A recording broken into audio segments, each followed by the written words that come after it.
আসসালামু আলাইকুম, শুভেচ্ছা সহ সকলকে স্বাগত জানাচ্ছি চ্যানেল আই সংবাদে। এখনকার আয়োজন নিয়ে আপনাদের সাথে আছি আমি ফাবলিহা বুশরা।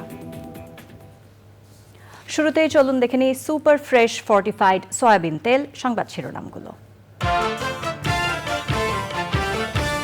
জাতিসংঘ সাধারণ পরিষদের অধিবেশনে আজ বাংলায় ভাষণ দেবেন প্রধান উপদেষ্টা।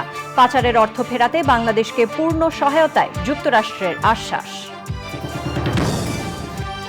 দেশজুড়ে ডেঙ্গু আক্রান্তের সংখ্যা বাড়ার সাথে দীর্ঘ হচ্ছে মৃত্যুর তালিকা। আক্রান্ত হলে দ্রুত চিকিৎসকের কাছে যাওয়ার পরামর্শ। চ্যানেল আইয়ের 5 পরিচালকের বিরুদ্ধে করা ফারজানা ব্রাউনিয়ার মামলা প্রত্যাহারের সিদ্ধান্ত। চাঁদাবাজির অভিযোগ করেননি বলেও মন্তব্য। সরকারের বেঁধে দেয়া দামে বাজারে মিলছে না ডিম মুরগি। সরবরাহ পর্যাপ্ত থাকার পরও কমছে না চালের মূল্য। সবুজে সাজায় বাংলাদেশ স্লোগানে নেত্রকোনায় প্রকৃতি ও জীবন ক্লাবের বৃক্ষরোপণ ও চারা বিতরণ। গাছ লাগানোর বিকল্প নেই বলছেন সংশ্লিষ্টরা। এবং বৃষ্টি আর আলোক স্বল্পতায় কানপুরে বাংলাদেশ ভারত দ্বিতীয় টেস্টের প্রথম দিন মাঠে গড়ালো মাত্র 35 ওভার।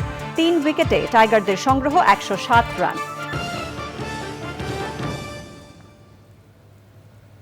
এছাড়া নিটোল টাটা বিশেষ সংবাদে থাকছে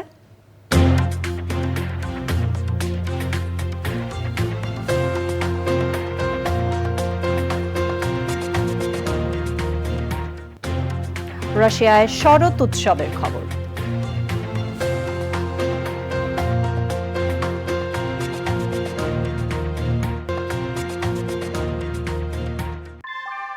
আমরা তৈরি করি বিশ্বমানের জার্মান প্রযুক্তির ভূমিকম্প সহনশীল থার্মেক্স রড, যা আপনার স্থাপনাকে নিরাপদ রাখে প্রজন্ম থেকে প্রজন্ম। সালাম স্টিল, মোস্ট ডিউরেবল স্টিল। সংবাদ শিরোনামগুলো জানাচ্ছিলাম। এখনকার এই সংবাদ আয়োজন একই সঙ্গে চ্যানেল আইয়ের ইউটিউব চ্যানেল এবং চ্যানেল আইয়ের ওটিটি প্ল্যাটফর্ম আই স্ক্রিনে লাইভ স্ট্রিম হচ্ছে। এবার জানাবো বিস্তারিত খবর। দ্বিপাক্ষিক বৈঠকে বাংলাদেশ থেকে পাচার হওয়া টাকা দেশে ফিরিয়ে আনতে পূর্ণ সহযোগিতার আশ্বাস দিয়েছে যুক্তরাষ্ট্র। অন্তর্বর্তী সরকারের প্রধান উপদেষ্টা ও মার্কিন পররাষ্ট্রমন্ত্রীর বৈঠকে বাংলাদেশের সঙ্গে অর্থনৈতিক এবং রাজনৈতিক বিষয়ে সহযোগিতা জোরদার করার আগ্রহের কথাও জানানো হয়। এছাড়াও বাংলাদেশের নতুন যাত্রায় যুক্তরাষ্ট্রের ব্যবসায়ীদের অংশীদারিত্ব চেয়েছেন অন্তর্বর্তী সরকারের প্রধান উপদেষ্টা প্রফেসর মোহাম্মদ ইউনুস। রাশেদ আহমেদের সহযোগিতায় নিউ ইয়র্ক থেকে জানাচ্ছেন চকর মালিথা। যে কোনো দেশের উন্নয়নের মূল শক্তি যেখানে অর্থনীতি, সেখানে বিগত সরকারের দুর্নীতি ও অর্থ পাচারে বাংলাদেশের অর্থনীতিকে নেওয়া হয়েছে ভঙ্গুর পরিস্থিতির দিকে। সেই অর্থনীতিকে টেনে তুলতে সংস্কারের পাশাপাশি দেশি বিদেশি সহযোগিতা চাইছে অন্তর্বর্তীকালীন সরকার। জাতিসংঘ সাধারণ পরিষদের অধিবেশনের ফাঁকে প্রধান উপদেষ্টা ইউএস বাংলাদেশ বিজনেস কাউন্সিলের সঙ্গে বৈঠক করেন। যে কোনো ব্যবসার স্থিতিশীলতা ও দুর্নীতিমুক্ত পরিবেশের প্রয়োজনীয়তার কথা উল্লেখ করে প্রধান উপদেষ্টা বলেছেন, সংস্কারের মধ্য দিয়ে ব্যবসার উন্নত পরিবেশ সৃষ্টি হবে। টপ ইনভেস্টরদেরকে স্যারের একটাই মেসেজ যে we are open for business. Bangladesh has returned, যে আমাদের দেশে আমরা করাপশন ট্যাকেল করব। বাংলাদেশের এফডিআই এর জন্য যতটুক ভালো লেবার স্ট্যান্ডার্ড রাখা যায় সেই লেবার স্ট্যান্ডার্ড আমরা ইমপ্লিমেন্ট করব। এবং আমরা তোমাদেরকে, আপনারা জানেন যে গত সরকারের সময় অনেকে প্রফিট রিপ্যাট্রিয়েট করতে পারতো না, ইকোনমির অবস্থা এত খারাপ হয়ে গেছিলো। তো এখন ইকোনমি আবার আমরা সুদৃঢ় জায়গায় নিয়ে বাংলাদেশে যাতে মানুষ ইনভেস্ট করতে আসে। এর আগে প্রধান উপদেষ্টা প্রফেসর ইউনুসের সঙ্গে সাক্ষাৎ করেন মার্কিন পররাষ্ট্রমন্ত্রী অ্যান্টনি ব্লিংকেন। অন্তর্বর্তী সরকারের প্রশংসা করে বাংলাদেশকে সব ধরনের সহযোগিতার আশ্বাস দিয়েছে যুক্তরাষ্ট্র। আগের রেজিমের এরা পুরো বাংলাদেশের ইকোনমিটা একটা আসলে লুটপাট তন্ত্র ছিল, এবং লুটপাট তন্ত্র থেকে যত পরিমাণ টাকা বাইরে নেওয়া যায় এরা নিয়েছে। ফলে এখন এসে আমাদের একটা ইকোনমিক ক্রাইসিসের সম্মুখীন করার পুরো পায়তারা ছিল, যদিও এটা ওভারকাম করা হয়েছে। দেশে যে টাকা পাচার হয়েছে সেটা কিভাবে বাংলাদেশের টাকা, বাংলাদেশের মানুষের, বাংলাদেশের ট্যাক্স পেয়ারের টাকা কিভাবে আবার দেশে ফিরে আনানো যায় এবং দেশের পুনর্গঠনে এই টাকাটা কিভাবে নিয়োজিত করা যায়। জাতিসংঘ মহাসচিব অ্যান্টনি গুতারেসের সঙ্গে সাক্ষাৎ করেছেন প্রধান উপদেষ্টা প্রফেসর মোহাম্মদ ইউনুস। জাতিসংঘ শান্তিরক্ষা মিশনে বাংলাদেশের অংশগ্রহণের প্রশংসা করেছেন জাতিসংঘ মহাসচিব। এছাড়াও আন্তর্জাতিক অপরাধ ট্রাইব্যুনালের প্রধান করিম এ খান, এইচএসবিসির সিইও এবং বিভিন্ন দেশের শীর্ষ কর্মকর্তা সহ 16টি পৃথক ইভেন্টে অংশ নেন প্রধান উপদেষ্টা প্রফেসর মোহাম্মদ ইউনূস। বাংলাদেশের বৃষ্টি ছুঁয়েছে নিউ ইয়র্কে। এরই মধ্যে অন্তর্বর্তীকালীন সরকারের প্রধান উপদেষ্টা অধ্যাপক মোহাম্মদ ইউনূস মার্কিন যুক্তরাষ্ট্রের প্রেসিডেন্ট থেকে শুরু করে বিভিন্ন দেশের রাষ্ট্র ও সরকার প্রধানের সাথে বৈঠক করে এবারের জাতিসংঘ সফরে সাফল্যের নজির গড়েছেন। আজ মার্কিন পররাষ্ট্রমন্ত্রী ও জাতিসংঘ মহাসচিবের সঙ্গে গুরুত্বপূর্ণ আলোচনার মধ্য দিয়ে শুধু বাংলাদেশ নয়, আঞ্চলিক ও বিশ্ব পরিস্থিতির এক নীতি নির্ধারণী ভূমিকা যোগ করলেন। চকর মালিথা, চ্যানেল আই, জাতিসংঘ সদর দপ্তর, নিউ ইয়র্ক। দেশজুড়ে ভয়াবহ আকার ধারণ করছে ডেঙ্গু। প্রতিদিনই বাড়ছে আক্রান্তের সংখ্যা, সেই সঙ্গে দীর্ঘ হচ্ছে মৃত্যুর তালিকা। চলতি বছরে এখন পর্যন্ত ডেঙ্গু আক্রান্ত হয়ে হাসপাতালে ভর্তি হয়েছেন প্রায় 28,000 মানুষ। সরকারি হিসেবে আজ সকাল পর্যন্ত ডেঙ্গু আক্রান্ত হয়ে আরও 2 জনের মৃত্যু হয়েছে। এ নিয়ে সারা দেশে মারা গেছেন 143 জন। ডেঙ্গু আক্রান্ত হলে দ্রুত চিকিৎসকের কাছে যাওয়ার পরামর্শ দিয়েছেন বিশেষজ্ঞরা। তাফিমুল ইসলামের রিপোর্ট। সাম্প্রতিক টানা বৃষ্টিতে বিভিন্ন স্থানে জমছে পানি, এতে বাড়ছে এডিস মশার উপদ্রব, সাথে বাড়ছে ডেঙ্গু রোগী। শুধু রাজধানী নয়, জেলা শহরেও ভয়াবহ আকার ধারণ করছে ডেঙ্গু। ডেঙ্গুর প্রকোপ বাড়তে থাকায় রাজধানীর হাসপাতালগুলোতেও বাড়ছে রোগী। পাতলা পায়খানা হয়েছিল, বমি হয়েছিল, জ্বর হয়েছিল, শরীর পুরা ব্যথা ছিল। ডেঙ্গু হয়েছে, আইসি কালকে রাতে ভর্তি হয়েছি, এখন আলহামদুলিল্লাহ একটু মোটামুটি সুস্থ। ডেঙ্গুতে আক্রান্ত হয়েছে, এখন মোটামুটি একটু সুস্থ হয়েছে। জ্বরের জন্য যা প্যারাসিটামল গ্রুপের এগুলো খাইছি, 4 দিন পরেও জ্বর কমে নাই, পরে টেস্ট করছি 4 দিনের দিন ডেঙ্গু ধরা পড়ছে। ডেঙ্গু আক্রান্ত রোগীর জ্বর কমার পরবর্তী 72 ঘন্টা খুব গুরুত্বপূর্ণ জানিয়ে শহীদ সোহরাওয়ার্দী মেডিকেল কলেজ হাসপাতালের পরিচালক ডাক্তার সফিউর রহমান বলেছেন, ডেঙ্গু আক্রান্ত হলে আতঙ্কিত না হয়ে দ্রুত ডাক্তারের পরামর্শ নেওয়া জরুরি। মাড়ির দিয়ে রক্ত পড়ে বা আপনার গায়ে মশার কামড়ের মতো লাল লাল ছোট ছোট দাগ হয়, তাহলে বুঝতে হবে যে আপনার প্লাটিলেট কমে গেছে, সেক্ষেত্রে আপনার হসপিটালে শরণাপন্ন হতে হবে। সব মিলিয়ে আসলে ডেঙ্গু ব্যবস্থাপনা যদি আমরা যথাযথভাবে ন্যাশনাল গাইডলাইন মেনে করি, আমাদের ডাক্তাররা তো ন্যাশনাল গাইডলাইন মেনে করেও, রোগীদেরকেও তো সতর্ক হতে হবে। বিশেষজ্ঞরা বলছেন, পাত্রের পানি জমতে না দেওয়া ও সামাজিক সচেতনতাই পারে ডেঙ্গুর প্রকোপ কমাতে। তাফিমুল ইসলাম, চ্যানেল আই, ঢাকা। চ্যানেল আইয়ের 5 পরিচালকের বিরুদ্ধে করা মামলা প্রত্যাহার করে নেবেন বলে জানিয়েছেন ফারজানা ব্রাউনিয়া। বৃহস্পতিবার দুপুরে চ্যানেল আইকে ব্রাউনিয়া জানান, চাঁদাবাজির কোনো অভিযোগ করেননি তিনি। দ্রুততম সময়ের মধ্যে মামলা প্রত্যাহারের আইনি প্রক্রিয়া সম্পন্ন করা হবে। আমরা জানি যে গতকাল আপনি একটি মামলা করেছেন, সেই মামলাটা নিয়ে এই মুহূর্তে আপনার অবস্থানটা জানতে চাচ্ছি। চ্যানেল আইয়ের উচ্চ পর্যায়ে কর্মকর্তা বৃন্দ ওনারা যোগাযোগ করেছেন, আমি সিদ্ধান্ত নিয়েছি, ওনারাও বলেছেন, আমরাও সিদ্ধান্ত নিয়েছি যে মামলা আমরা উঠিয়ে নেব বা এটা শেষ করব। এবার আইনি প্রক্রিয়া যতটুকু সময় লাগে সেটা আমরা তার মধ্যে এটা শেষ করবো আশা করি। মামলাটা করার পর আমি হঠাৎ দেখলাম চাঁদাবাজির একটা বিষয় চারিদিকে ছড়িয়ে গেল। এই চাঁদাবাজির বিষয়ে আমার কোনো ধারণা নেই, এবং শাইখ সিরাজের মতো একজন মানুষ উনি চাঁদাবাজি করবেন, এটা একটা হাস্যকর প্রোপাগান্ডা হয়েছে। কারণ আমি তো আনুষ্ঠানিকভাবে কোথাও প্রেস কনফারেন্স করিনি, তো ওনারা ছিলেন, জিজ্ঞেস করেছেন, বলেছি, আজকেও আমাকে জিজ্ঞেস করেছেন, আমি বলেছি যে আমি তো খুব ব্যথিত, আমি তো গতকাল সারা রাত কেঁদেছি যে হায় হায় এটা কি হলো, এবং আমার প্রত্যেকটা স্টেপ নড়বড়ে ছিল। ফারজানা ব্রাউনিয়ার মামলা প্রত্যাহারের সিদ্ধান্তকে সাধুবাদ জানিয়েছে চ্যানেল আই কর্তৃপক্ষ। নিত্যপণ্যের দামে লাগাম টানা যাচ্ছে না। ব্রয়লার ও সোনালী মুরগি এবং ডিমের দাম সরকারিভাবে বেঁধে দেয়া হলেও বাজারে বিক্রি হচ্ছে বেশি দামে। কাঁচামরিচ সহ দাম বেড়েছে প্রায় সব সবজির। আগে থেকে বেড়ে থাকা চালের দামও কমেনি, যদিও সরবরাহ পর্যাপ্ত বলে জানান বিক্রেতারা। পরাগ আজিমের রিপোর্ট। বাজারে পেঁয়াজ, রসুন, আদা, ডাল, আলু সহ কিছু নিত্যপণ্যের দাম নতুন করে বাড়েনি। ক্রেতাদের কাছে আপাতত স্বস্তির খবর এটুকুই। আলু বেচতেছি আপনার 55 টাকা কেজি, আর দেশি পেঁয়াজ বেচতেছি 115 টাকা কেজি, আর রসুন বেচতেছি বড়টা 210 টাকা, দেশিটা 230 টাকা। আগে থেকেই ঊর্ধ্বমুখী চালের দামকে আর নামানো যাচ্ছে না, অথচ বিক্রেতারা বলছেন আড়তে চালের ঘাটতি নেই। আমরা যেখান থেকে চাল আনি বাজারে ব্যাপক চাল সরবরাহ আছে, চালের দাম বাড়তি। আমার মনে হয় যেন এটা যদি ধরে তাহলে মেল মালিক বা আড়তদার দেখতে হবে। আমরা কেজি 2 টাকা 1 টাকা লাভ করি। বাজারে কাঁচামরিচের দাম মান অনুযায়ী 220 থেকে শুরু করে 300 টাকা কেজি। 240 টাকা কেজি ইন্ডিয়ান মরিচ। আমার এই মরিচ একবারে ফ্রেশ, একটা মরিচ আপনি মনে করেন পচা পাইবেন। এটা আমি পাল্লাতে বেশি দিয়ে আনছি, বেশি বেচতেছি। সবজির দামও অনেক বেশি, বেগুনের কেজি 140 টাকা। এই যে জিনিসগুলোর দাম বেশি, এগুলো আমরা কারণ যখন আমরা যাই তখন আমরা দেখি অনেক দাম। ডিমের ডজন সরকারিভাবে 142 টাকা বেঁধে দেওয়া হলেও শুরু থেকেই কেউ মানছে না এই দাম। বিক্রি হচ্ছে 160 টাকা ডজন দরে।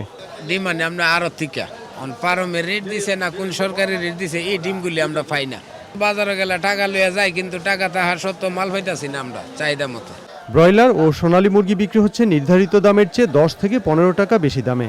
সোনালী এটা কিন্তু কিনতেই হয় 280 টাকা, কিন্তু এটা সবসময় পাওয়া যায় না। দেখতে সোনালির মতো, অ্যাকচুয়ালি সোনালী না, ওটার দাম বেশি, ওটা খুব ক্রাইসিস। তো আমাদের কেনা বেশি, আমরা তো ওখান থেকে কিনতে পারতেছি না। নিত্যপণ্যের বাড়তি দামে নাভিশ্বাস উঠছে ক্রেতাদের। বেগুন 140 টাকা, তারপরে আর অন্য বাজার আর কিভাবে করবো, সবকিছু সাধ্যের বাইরে চলে যাচ্ছে। আমার যা সামর্থ্য তার বাইরে বাজার দর। সারা বিশ্বকে উনি হাতে এনেছেন, সারা বিশ্ব ওনার পিছনে, কাজে সামান্য দ্রব্যমূল্য এই সরকার অবশ্যই নিয়ন্ত্রণ আনতে পারবেন।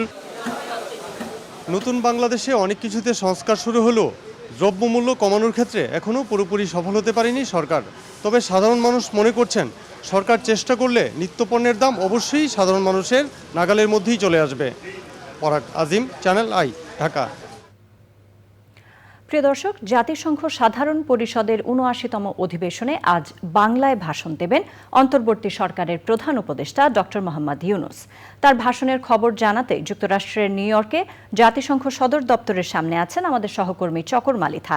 সরাসরি কথা বলছি তার সাথে। চকর, প্রধান উপদেষ্টার ভাষণ সম্পর্কে কি জানতে পারলেন?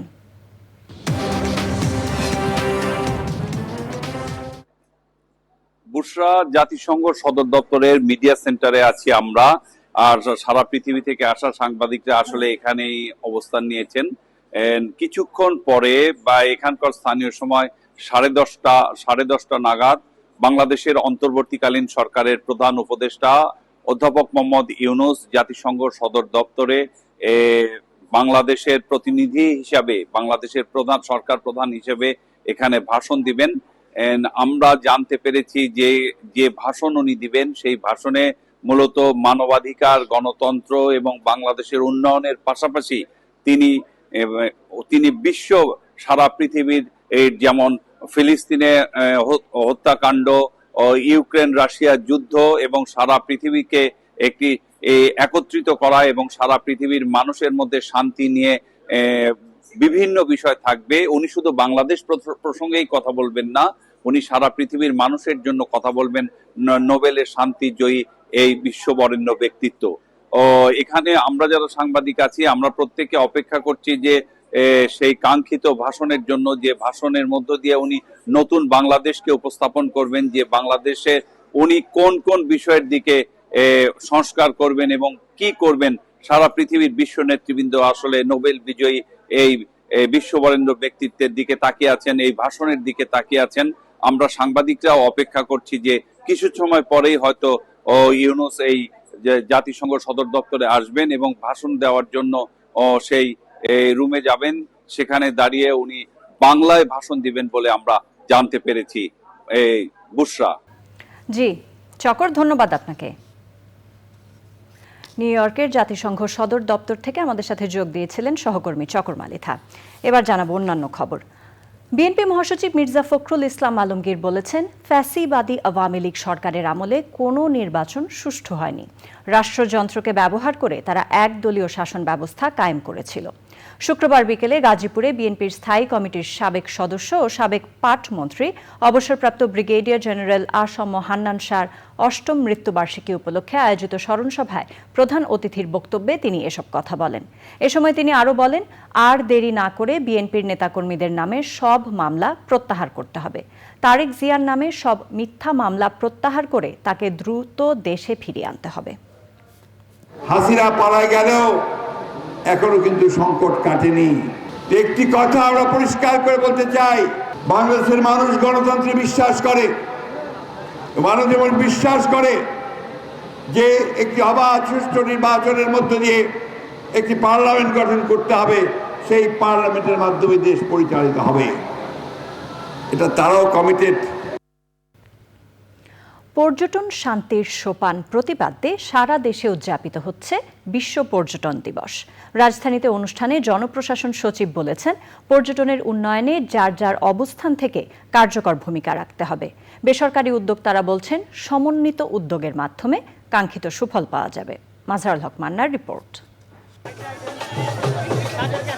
পর্যটনের অপার এই সম্ভাবনার কথা জানান দিতে প্রতি বছরের মতো এবারও বিশ্ব পর্যটন দিবস উপলক্ষে আয়োজন করা হয় বর্ণাঢ্য র্যালির। পর্যটন ভবনের সামনে থেকে সকাল ৮টার পরে শুরু হয় র্যালি। এতে সরকারি বেসরকারি পর্যটন সংশ্লিষ্ট বিভিন্ন সংস্থা ও সংগঠন অংশ নেয়।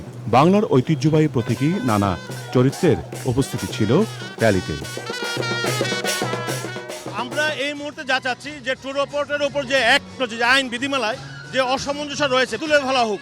সারা বছরব্যাপী পর্যটন ক্যালেন্ডার তৈরি করতে হবে, কি ধরনের অ্যাক্টিভিটিস থাকবে, কার কি ভূমিকা থাকবে সেটা আগে নির্ধারণ করতে হবে।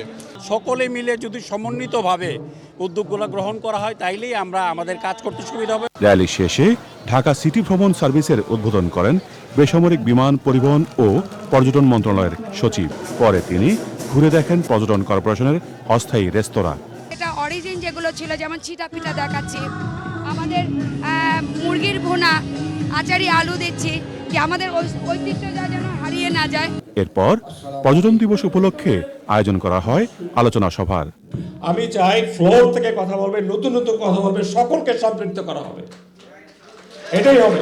ইমিগ্রেশন পুলিশ এটা আরেকটা মনে হয় যে মুখটা পোড়ায় রাখছে, কি আনছেন আমাকে দেন। এই কালচার থেকে পুলিশকে বেরিয়ে আসতে হবে। আপনারা সবাই একসাথে বলবেন, আমরা সবাই সম্মিলিতভাবে ট্যুরিজম সেক্টরকে বিশ্বের দোরগোড়ায় নিয়ে যাব, এবং আমরা যাব যে এটা আমরা আজকে শপথ করব। পর্যটন দিবস উপলক্ষে ভবিষ্যতে আরো বড় পরিসরে অনুষ্ঠান আয়োজনের কথা জানায় মন্ত্রণালয়। মাজহারুল হক মান্না, চ্যানেল আই, ঢাকা। সবুজে সাজাই বাংলাদেশ স্লোগানকে ধারণ করে গত বছর বৃক্ষরোপণ কর্মসূচি করে দেশ জুড়ে ব্যাপক সাড়া জাগায় প্রকৃতি ও জীবন ফাউন্ডেশনের প্রকৃতি ও জীবন ক্লাব। এরই ধারাবাহিকতায় জলবায়ুর ক্ষতিকর প্রভাব মোকাবেলায় এবারও সারা দেশে বৃক্ষরোপণ কর্মসূচি করছে প্রকৃতি ও জীবন ক্লাব। নেত্রকোনায় বৃক্ষরোপণ ও চারা বিতরণে অংশ নিয়ে বিশিষ্টজনরা বলেছেন, সবুজ পৃথিবী গড়তে বৃক্ষরোপণের বিকল্প নেই। জাহিদ হাসানের তথ্যে সাবরিনা হাসানের রিপোর্ট। বনাঞ্চল কমে যাওয়ায় নেত্রকোনায় বেড়েছে প্রাকৃতিক দুর্যোগ, দীর্ঘ হচ্ছে জলবায়ু উদ্বাস্তুর তালিকাও। জীবন জীবিকা রক্ষায় বিপর্যস্ত পরিবেশে প্রাণ ফেরাতে নেত্রকোনায় প্রকৃতি ও জীবন ক্লাবের বৃক্ষরোপণ। সবুজে সাজাই বাংলাদেশ প্রতিপাদ্যে নেত্রকোনায় ফলদ, বনজ ও ঔষধি গাছের চারা বিতরণ করা হয়েছে।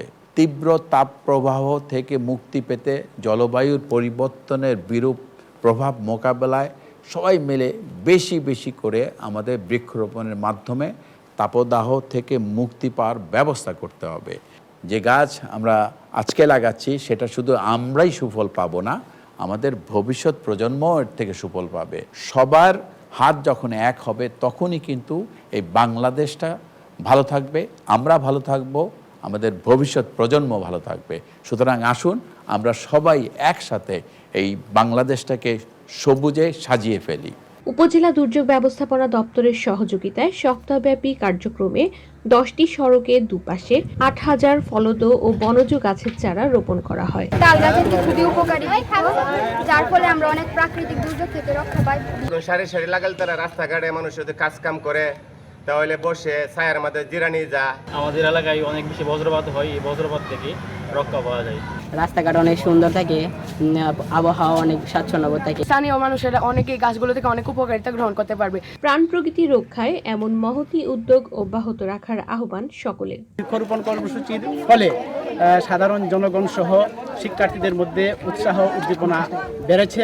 প্রকৃতি ও জীবন ক্লাব কর্তৃক আয়োজিত এই রাস্তার ধারে যে চালের চারাগুলি আমরা রোপণ করতেছি, এগুলি ভবিষ্যতে হয়তো বড় একটা সহায়ক হবে। আমরা বৃক্ষ লাগাচ্ছি কম, কাটছি বেশি, আমরা বেশি করে গাছ লাগাবো।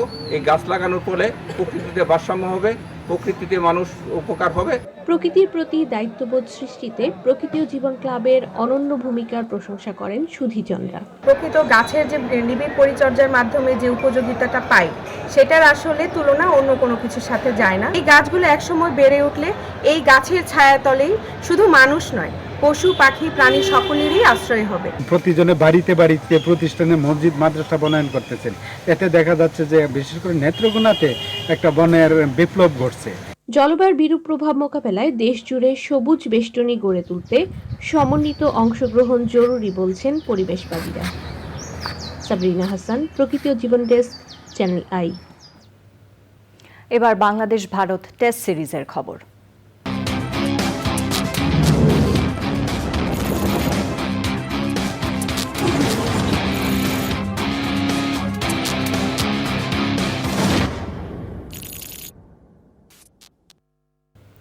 কানপুর টেস্টে বাগড়া দিয়েছে বৃষ্টি।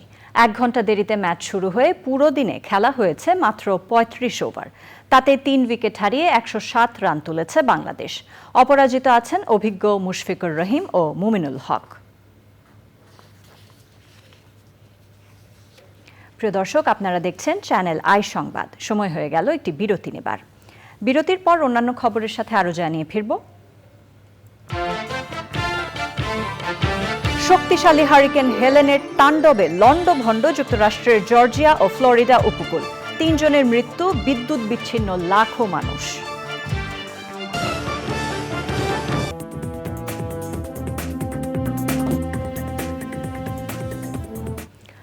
বাংলাদেশ খেলাফত যুব মজলিস ঢাকা মহানগরের আয়োজনে খেলাফতের পতন ও মুসলিম উম্মার নেতৃত্বহীন 100 বছর শীর্ষক আলোচনা সভা হয়েছে।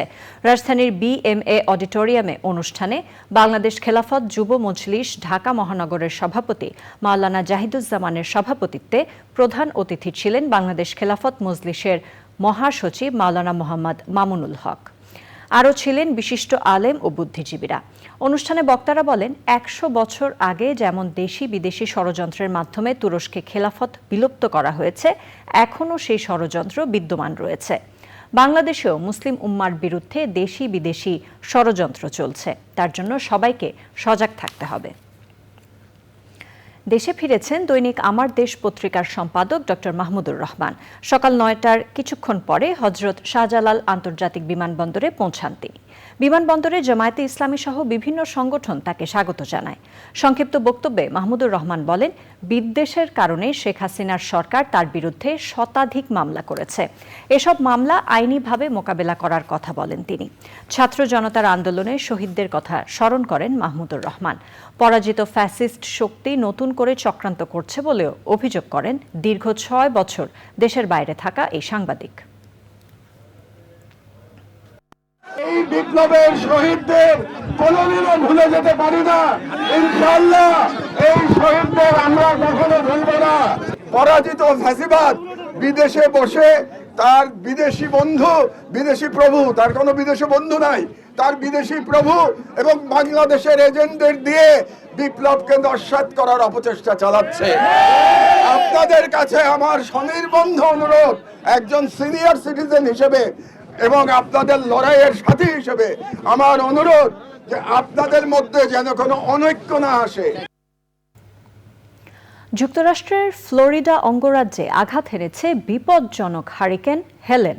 ইউএস ন্যাশনাল হারিকেন সেন্টার জানিয়েছে, স্থানীয় সময় বৃহস্পতিবার রাতে ফ্লোরিডা অঙ্গরাজ্যের পেরি শহরের কাছে স্থলভাগে আঘাত হানে হেলেন। আরও শক্তিশালী হয়ে হারিকেনটি অত্যন্ত বিপজ্জনক ক্যাটাগরি 4 হারিকেনে পরিণত হয়েছে। ঝড়ের সময় ঘন্টায় 225 কিলোমিটার বেগে বাতাস প্রবাহিত হয়ে দক্ষিণে বিগ বেন্ড এলাকায় আঘাত হেনেছে। হারিকেন হেলেন এখন গ্রীষ্মমণ্ডলীয় ঝড়ে দুর্বল হয়ে জর্জিয়ার ওপর দিয়ে চলে গেছে।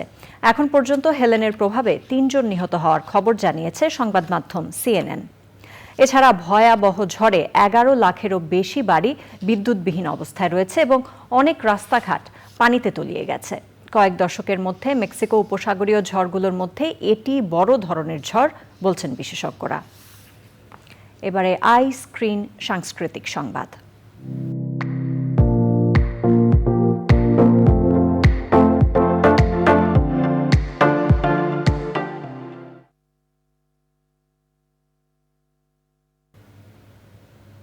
বিনোদনের স্মার্ট দুনিয়া ওটিটি প্ল্যাটফর্ম আই স্ক্রিন। এই প্ল্যাটফর্মে প্রদর্শিত হচ্ছে জনপ্রিয় সব ক্লাসিক চলচ্চিত্র। তারই ধারাবাহিকতায় দর্শকদের জন্য সুপারস্টার শাকিব খানের 4টি সিনেমা নিয়ে এসেছে আই স্ক্রিন। আই স্ক্রিন প্ল্যাটফর্মে শাকিব খানের সিনেমাগুলো হলো পাসওয়ার্ড, আদরের জামাই, দেবদাস ও শুভা। আই স্ক্রিন সাবস্ক্রাইব করে চলচ্চিত্রগুলো দেখতে পারবেন দর্শক। নিটোল টাটা বিশেষ সংবাদ।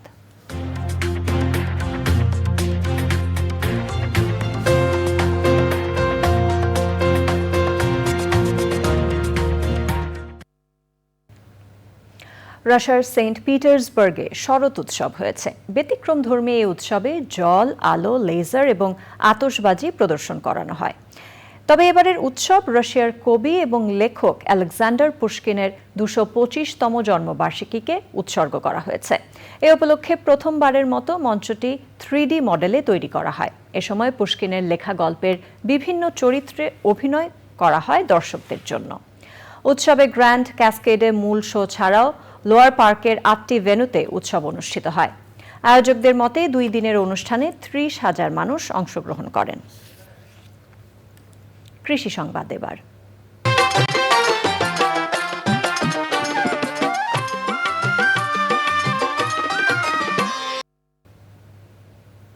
অমৌসুমী তরমুজ চাষে ভাগ্য বদলাতে শুরু করেছে খুলনার বটিয়াঘাটা উপজেলার সুরখালী ইউনিয়নের কৃষকদের। পুকুরের পাশে মাচা পদ্ধতিতে এই তরমুজ চাষ করে প্রতি মৌসুমে মাত্র 50,000 টাকা খরচে 4 লাখ টাকা পর্যন্ত আয় করছেন তারা। এতে যেমন সচ্ছলতা এসেছে, তেমনি তরমুজ চাষে উৎসাহ পাচ্ছেন চাষিরা। এবার জানাবো প্রকৃতি সংবাদ।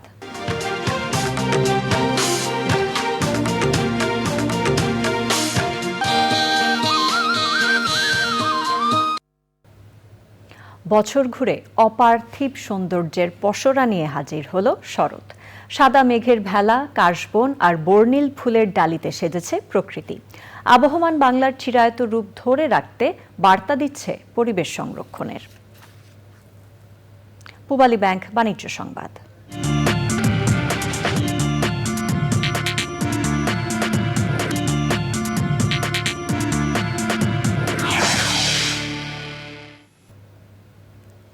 লেবাননে ক্রমবর্ধমান ইসরায়েলি হামলার কারণে দেশটির কৃষি থেকে পর্যটন খাতের মতো গুরুত্বপূর্ণ অবকাঠামো ক্ষতিগ্রস্ত হয়েছে। এ অবস্থায় চলতি বছর লেবাননের অর্থনীতি 10 থেকে 25% পর্যন্ত সংকুচিত হতে পারে বলে আশঙ্কা করছেন অর্থনীতিবিদরা। আবারও সময় হয়ে গেল একটি বিরতি নেবার। বিরতির পর খেলার খবরে জানিয়ে ফিরব। ক্রিকেটার হিসেবে অবসরের পর কোচিং ক্যারিয়ার নিয়ে ডোয়াইন ব্রাভোর গুরুত্বপূর্ণ সিদ্ধান্ত। চেন্নাই ছেড়ে কেকেআর এর মেন্টর হলেন ক্যারিবীয় অলরাউন্ডার।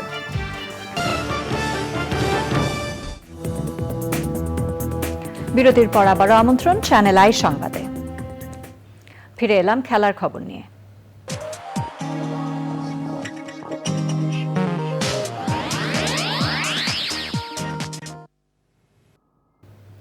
চল্লিশ বছর বয়সে ক্রিকেট ক্যারিয়ারের ইতি টানার পর আইপিএল চ্যাম্পিয়ন কলকাতা নাইট রাইডার্সের মেন্টরের দায়িত্ব নিয়েছেন ক্যারিবীয় allrounder Dwayne Bravo. Caribbean premier লিগে ত্রিনবাগো নাইট রাইডার্সের ক্রিকেটার হিসেবে এই মৌসুম শেষে অবসর নেয়ার সিদ্ধান্ত ছিল তার। এরই সাথে আয়োজনের শেষ পর্যায়ে আমরা। তবে যাবার আগে সুপার ফ্রেশ ফর্টিফাইড সয়াবিন তেল সংবাদ শিরোনামগুলো জানিয়ে দিচ্ছি আরও একবার। জাতিসংঘ সাধারণ পরিষদের অধিবেশনে আজ বাংলায় ভাষণ দেবেন প্রধান উপদেষ্টা। পাচারের অর্থ ফেরাতে বাংলাদেশকে পূর্ণ সহায়তায় যুক্তরাষ্ট্রের আশ্বাস। দেশজুড়ে ডেঙ্গু আক্রান্তের সংখ্যা বাড়ার সাথে দীর্ঘ হচ্ছে মৃত্যুর তালিকা। আক্রান্ত হলে দ্রুত চিকিৎসকের কাছে যাওয়ার পরামর্শ। চ্যানেল আইয়ের 5 পরিচালকের বিরুদ্ধে করা ফারজানা ব্রাউনিয়ার মামলা প্রত্যাহারের সিদ্ধান্ত। চাঁদাবাজির অভিযোগ করেননি বলেও মন্তব্য। সরকারের বেঁধে দেয়া দামে বাজারে মিলছে না ডিম, মুরগি। সরবরাহ পর্যাপ্ত থাকার পরও কমছে না চালের মূল্য।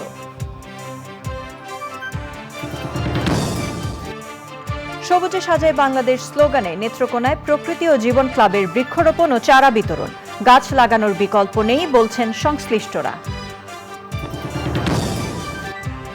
এবং বৃষ্টি আর আলোক স্বল্পতায় কানপুরে বাংলাদেশ ভারত দ্বিতীয় টেস্টের প্রথম দিন মাঠে গড়ালো মাত্র ৩৫ ওভার, ৩ উইকেটে টাইগারদের সংগ্রহ ১০৭ রান।